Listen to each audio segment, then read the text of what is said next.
உத்தரியத்தின் ஒரு சிறிய வரலாறு.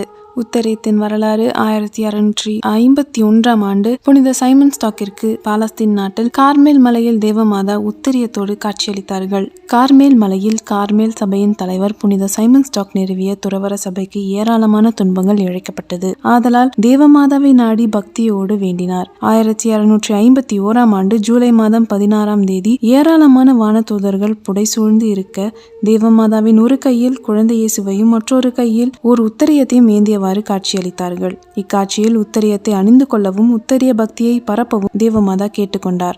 உத்தரியத்தை விசுவாசத்தோடு அணிபவர்கள் தங்களுடைய வாழ்நாளில் தேவமாதாவின் உதவியை பெற்று உத்தரியத்தை அணிந்து இறப்பவர்கள் நரகத்துக்கு தப்பி கரையேறுவார்கள் என்று தேவமாதா வாக்களித்தார்கள்.